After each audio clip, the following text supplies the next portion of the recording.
श्री राम जी के बाण सर्पों के समूह के समान हैं और राक्षसों के समूह मेढक के समान। जब तक वे इन्हें ग्रस नहीं लेते, निगल नहीं जाते, तब तक हट छोड़कर उपाय कर लीजिए। मूर्ख और जगत प्रसिद्ध अभिमानी रावण कानों से उसकी वाणी सुनकर खूब हंसा और बोला, स्त्रियों का स्वभाव सचमुच ही बहुत डरपोक होता है। मंगल में भी भय करती हो। तुम्हारा मन हृदय बहुत ही कच्चा कमजोर है। यदि वानरों की सेना आवेगी तो बेचारे राक्षस उसे खाकर अपना जीवन निर्वाह करेंगे। लोकपाल भी जिसके डर से कांपते हैं, उसकी स्त्री डरती हो, ये बड़ी हंसी की बात है। रावण ने ऐसा कहकर हंसकर उसे हृदय से लगा लिया और ममता बढ़ाकर अधिक स्नेह दर्शाकर वह सभा में चला गया। मंदोदरी हृदय में चिंता करने लगी कि पति पर विधाता प्रतिकूल हो गए। ज्यों ही वह सभा में जाकर बैठा, उसने ऐसी खबर पाई कि शत्रु की सारी सेना समुद्र के उस पार आ गई है।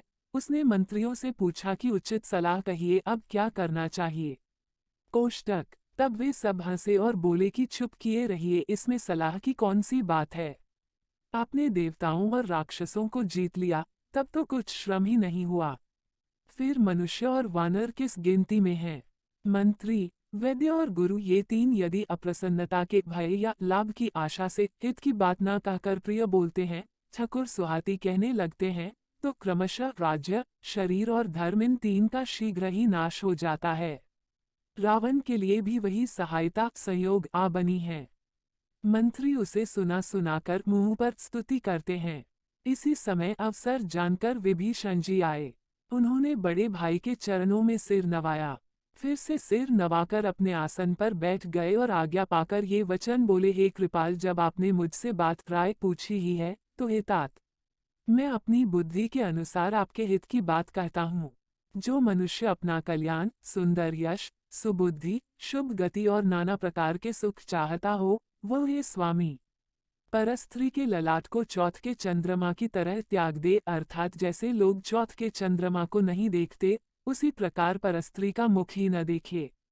14 भुवनों का एक ही स्वामी हो, वह भी जीवों से वैर करके ठहर नहीं सकता, नष्ट हो जाता है। जो मनुष्य गुणों का समुद्र और चतुर हो, उसे चाहे थोड़ा भी लोभ क्यों ना हो, तो भी कोई भला नहीं कहता।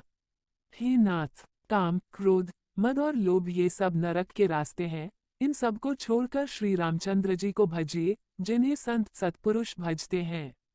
हे तात, राम मनुष्यों के ही राजा नहीं हैं, वे समस्त लोकों के स्वामी और काल के भी काल हैं। वे संपूर्ण ऐश्वर्य, यश, श्री, धर्म, वैराग्य एवं ज्ञान के भंडार भगवान हैं।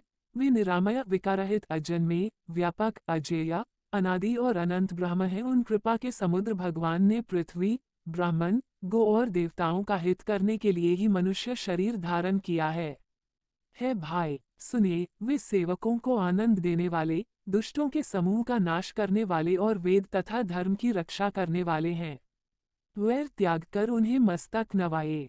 वे श्री रघुनाथ जी शरणागत का दुख नाश करने वाले हैं।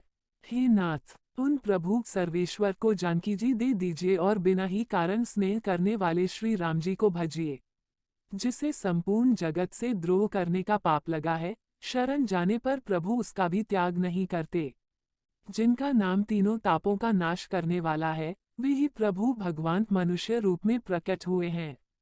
हे रावण, हृदय में ये समझ लीजिए। हे दशशीष, मैं बार बार आपके चरणों लगता हूँ और विनती करता हूँ कि मान, मोह और मद को त्याग कर आप कौसलपति श्री राम जी का भजन कीजिए।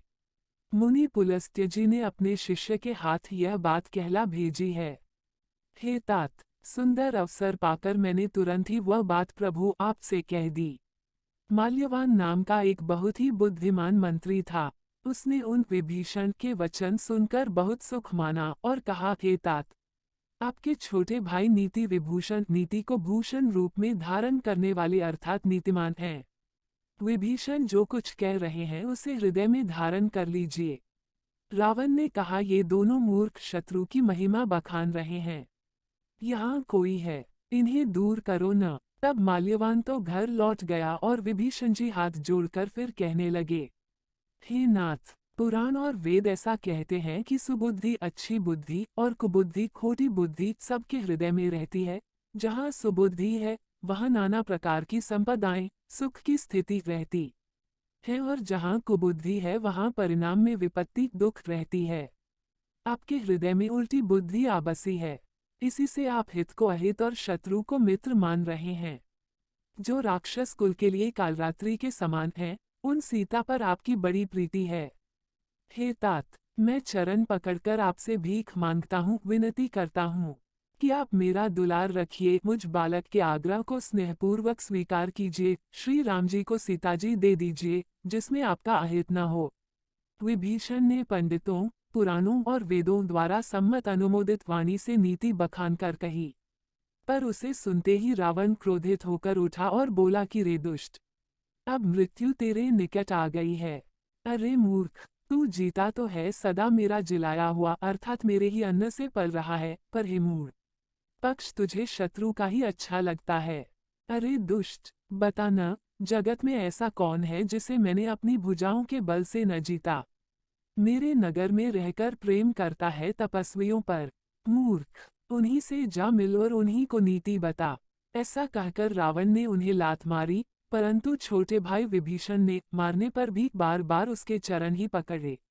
शिवजी कहते हैं, हे उमा, संत की यही बड़ाई महिमा है कि वे बुराई करने पर भी बुराई करने वाले की भलाई ही करते हैं। विभीषण जी ने कहा, आप मेरे पिता के समान हैं, मुझे मारा सो तो अच्छा ही किया, परंतु हे नाथ, आपका भला श्री राम जी को भजने में ही है। इतना कहकर विभीषण अपने मंत्रियों को साथ लेकर आकाश मार्ग में गए और सबको सुनाकर वे ऐसा कहने लगे, श्री राम जी सत्य संकल्प एवं सर्वसमर्थ प्रभु हैं और हे रावण तुम्हारी सभा काल के वश है। अतः मैं अब श्री रघुवीर की शरण जाता हूँ, मुझे दोष न देना।